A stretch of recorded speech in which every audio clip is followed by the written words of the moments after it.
Intensive behaviors and serious mental illness.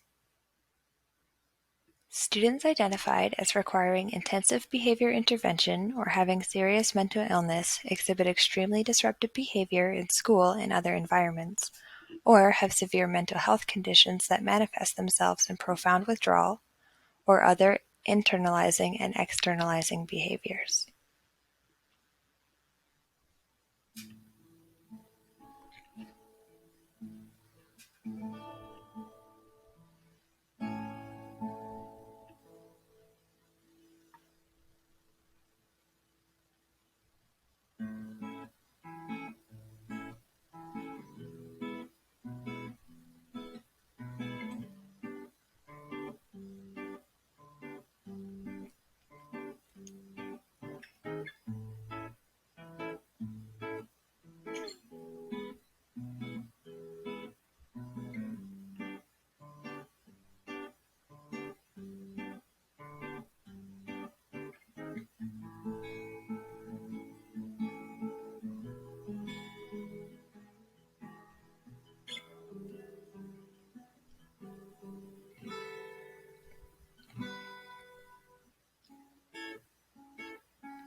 The Diagnostic and Statistical Manual of Mental Disorders, or the DSM, defines severe mental illnesses as including schizophrenia spectrum disorders, severe bipolar disorder, and severe major depression as specifically and narrowly defined in the DSM. People with those disorders comprise the bulk of those with severe mental illness.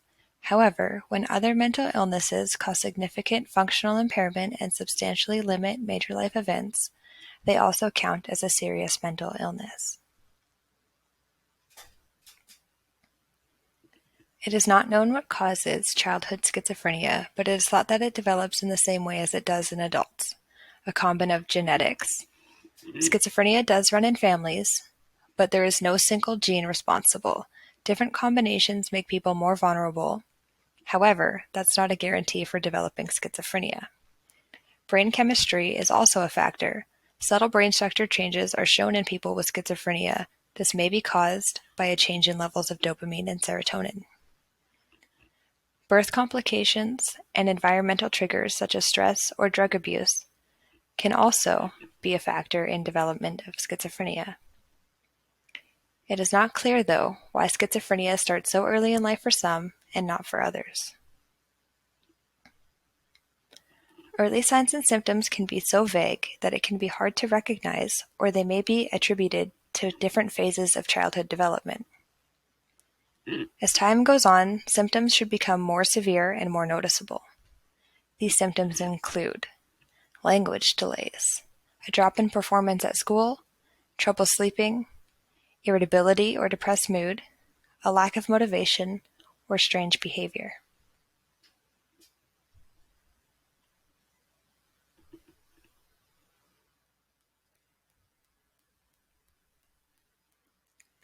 The exact cause of bipolar disorder is unknown, but several factors may be involved, such as biological differences. People with bipolar disorder appear to have physical changes in their brains, which may eventually help pinpoint causes. And genetics. Bipolar disorder is more common in people who have a first-degree relative, such as a sibling or a parent with the condition. Other risk factors include periods of high stress and drug and alcohol abuse. Bipolar disorders also commonly co-occur with anxiety, eating disorders, and ADHD. Signs and symptoms of bipolar disorder can be hard to identify in children and teens. It is hard to differentiate normal up and downs or traumas and stress response from bipolar disorders. Some children show episodes of no mood symptoms in between bipolar episodes. The most prominent sign of childhood bipolar disorder is severe mood swings that can be differentiated from unusual mood swings. Although bipolar disorder can occur at any age, it is typically diagnosed during the teenage years and early 20s.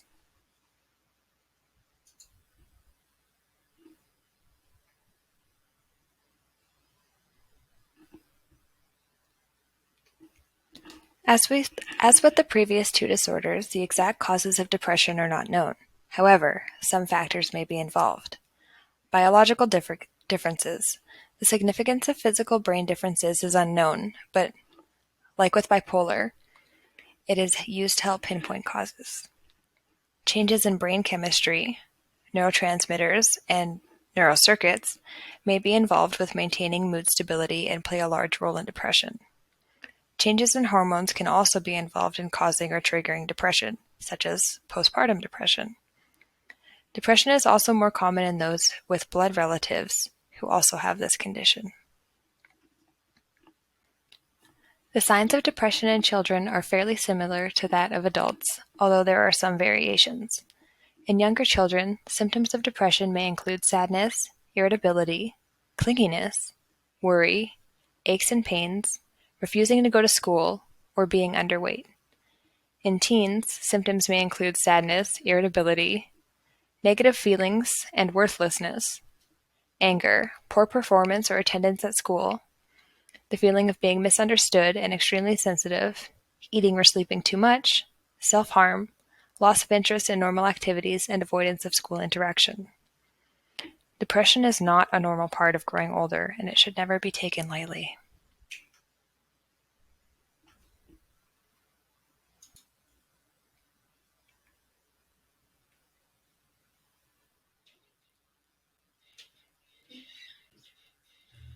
Students with intensive behavior intervention or serious mental illnesses are considered low incidence. However, students in this category have needs that are beyond just the school to manage. This means that educators and community partners must work together to create and implement educational programs. Educators will work with a team of other educational personnel to develop and implement an individualized education program for their students. It is important to start out by looking at the overall picture of the student's strengths and needs when developing a classroom plan. Educators need to be prepared to integrate students with behavior intervention or a serious mental illness into the general classroom.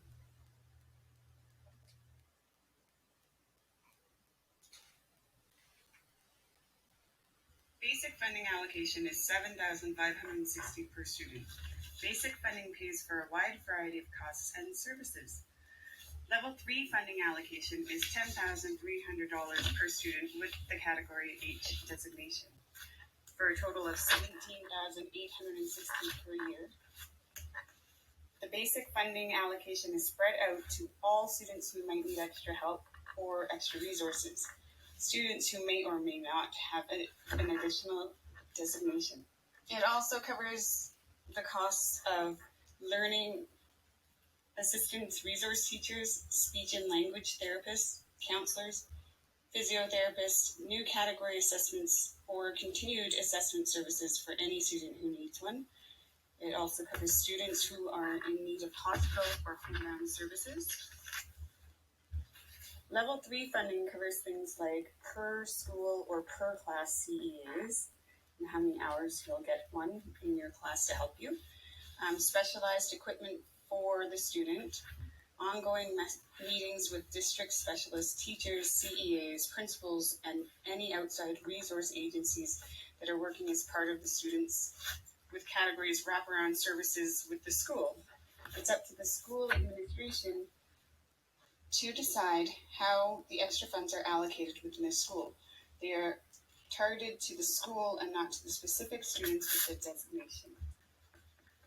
There's also other funding available if the student identifies as a First Nations student or has English or French as a second language and a few other smaller categories.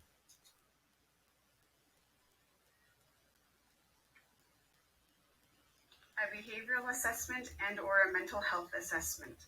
The behavior or the mental health assessment must indicate evidence of at least one of the following: antisocial, extreme, disruptive behavior consistently and persistently over time and in a variety of different environments and settings, and or severe mental illness diagnosed by mental health professionals.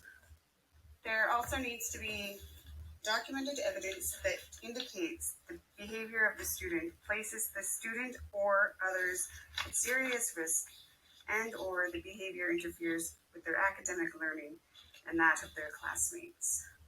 Acceptable assessment requirements must be documented by the school district and or the independent school authority, private schools, to ensure the student meets the criteria for the level 3 designation.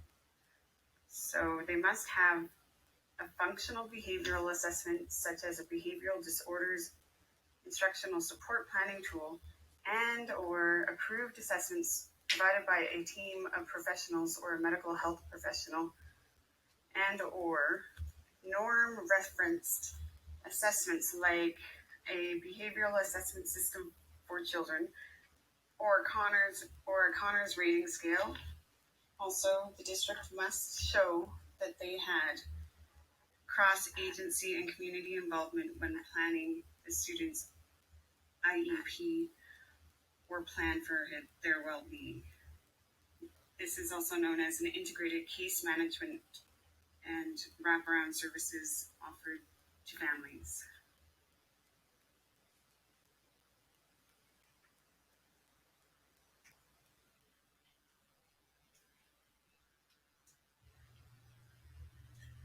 Child mental health difficulties are, on their own, a major stressor for families and have a significant impact upon both parenting ability and parental well-being. Resources that families/caregivers can use at home to support their loved one are www.heretohelp.bc.ca and openmindbc.ca. The first website, Here to Help, is for anyone who supports someone else, such as a loved one or a client with a serious mental illness. It is a great place to start if you'd like to learn more about supporting a family member, partner, child, or friend with a serious mental illness. Supporting someone you care about can be stressful or confusing, and you need information you can trust. You'll find helpful resources to help you learn more about mental health, mental illness diagnoses, and other important topics. These resources can help you be an effective advocate, tackle problems or challenges that might come up, navigate mental health, and build healthier relationships. This website is also for anyone who supports someone else in the course of their job, such as health professionals, mental health and substance use service providers, school or campus staff, or employers. The second website, Open Mind BC, has two tabs, one labeled family and one labeled teachers. Parents, other family members, and teachers are often well placed to recognize whether a youth may be suffering from a mental health problem. However, it is not always easy to differentiate between normal teen angst and something that could be more serious. Set out on this Open Mind .ca are websites containing resources and information to support families and teachers of youth who may be experiencing a mental health problem. Many of these sites include information on potential warning signs as well as tips on talking to youth about mental health.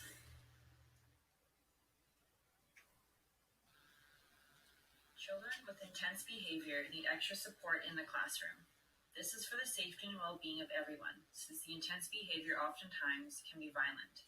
Extra support includes education assistance, calm classroom environment, such as dimmer lights, low-level noise, having the class schedule clearly written out and or verbally cued, giving lots of notice for transitions and new activities, and sensory rooms and areas. Sensory rooms are an important support accommodation that should be available at most schools for students with intense behavior. Some schools may need to provide an additional sensory room or support for a specific student. For example, a student with intense behavior needed a special sensory tent that would help calm them before they became seriously violent, both to themselves and others. so the superintendent of that district purchased this tent for that specific student. For students with intense behavior, a private consultant, such as a pop-art, may need to be hired to intervene and provide extra support for the child. They will create a plan, which is then given to the school and educators.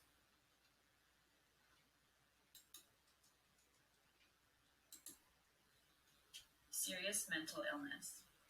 Most schools have a counselor that is available to talk with and find specific resources for students with serious mental illnesses. As an educator, it is important to support your students' well-being, which includes talking with their family if any signs or symptoms of depression, anxiety, or other serious mental illness presents themselves. For example, anxiety can become so debilitating that a student cannot leave their house, resulting in very low attendance at school. It is of utmost importance to make your students with mental illness feel welcome and supported in your classroom, which can be achieved by talking with the student and their family about triggers, coping strategies, and being more understanding and compassionate. As an educator, look specifically for the following signs and symptoms and consult with the school counselor, nurse, and the student's parents if you observe one or more of the following symptoms. Feeling very sad or withdrawn for more than 2 weeks, seriously trying to harm oneself, severe out-of-control behavior that can hurt oneself or others, intense worries or fears that get in the way of daily activities, extreme difficulty concentrating or staying still that puts a student in physical danger or causes problems in the classroom.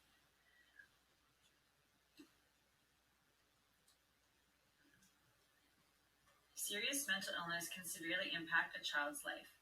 As an educator, you can support the mental health of all students in your classroom and school, not just individual students who may exhibit behavioral issues. By supporting the mental health of all your students, you can greatly help the few who really need it.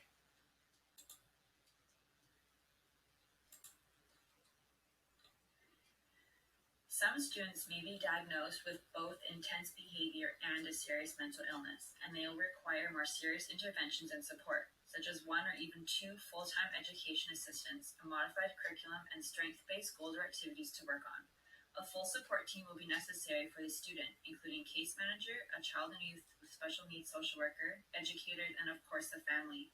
As an educator, you will need to have a safety plan for your classroom in place in case the student's behavior becomes dangerous and help is needed immediately. Having a calm classroom environment can help support the student as well.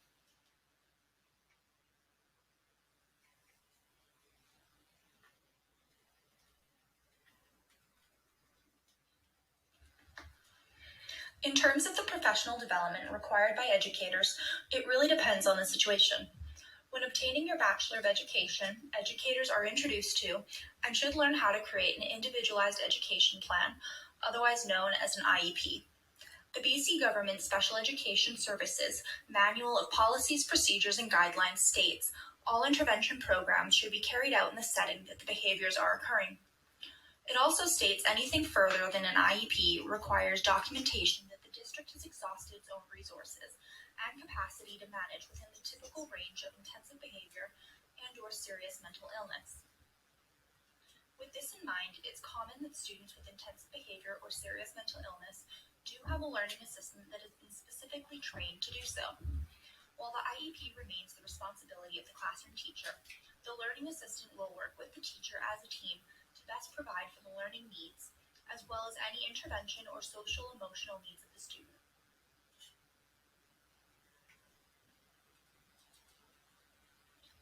Students may have their own learning assistant, or there may be a learning assistant that works with multiple children in a school.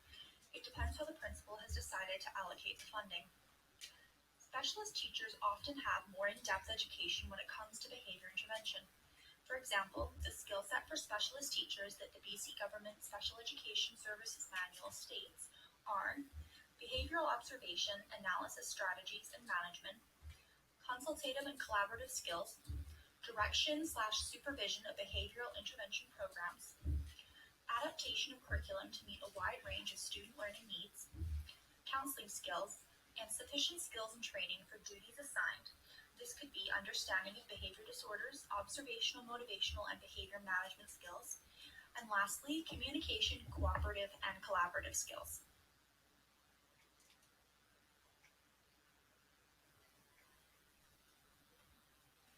Most often, there are in-service training opportunities that are available for teachers during professional development days. However, this is further specified by which district you work in. It is important to note that the education of students living with intensive behavior or serious mental illness does not simply rely on an IEP. In most cases, there is also integrated case management. Students that are in the intensive behavior and serious mental illness category have support outside of school, such as therapists and counseling, etc. And it is important that any programs they have put in place to help the student are known by the teacher and the learning assistant. Intensive behavior and serious mental illness often requires the student to have an integrated case manager, or an ICM. The ICM works with the child's grown-ups, teachers, and any additional service providers to create a plan. The ICM is there to help support the family and provide effective communication across all parties involved in the child's health, well-being, and education. They also work together to help assess, plan, monitor, and evaluate the student. Sometimes a child can have 1 or 2 ICMs, depending on the severity of their diagnosis.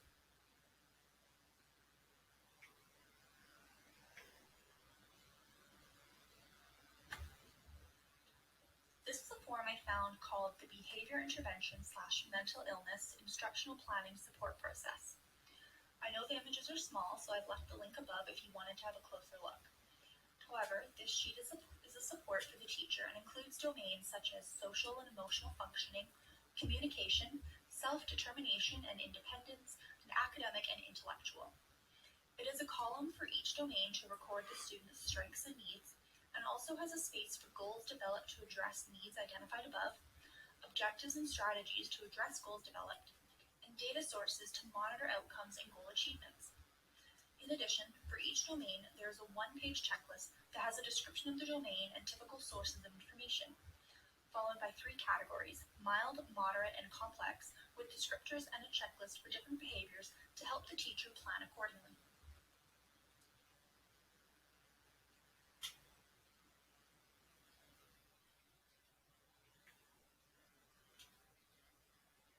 Students with intense behavior and/or serious mental illness should have goals for their IEPs that are strength-based and attainable, focusing on what the student is able to do, their interests, strengths, and how to keep them engaged and safe. Here are 2 imaginable goals. So goal number 1 is in the social-emotional domain. The goal is for the student will develop strategies to deal with anxiety. Strategies include access to student counselor, connect with safe adult, and mindfulness activities. Goal number 2 is also in the social-emotional domain. The goal is the student will increase the amount of time spent at school. Strategies include focus on activities that the student feels comfortable and successful doing, constant contact with a safe adult, very slowly add activities to increase amount of time spent at school. In conclusion, it's important to understand that students living with intense behaviors and/or serious mental illness did not choose this. The behavior interventions, therapy, counseling, IEPs, etc. are in place to help students live the best life and receive the best education.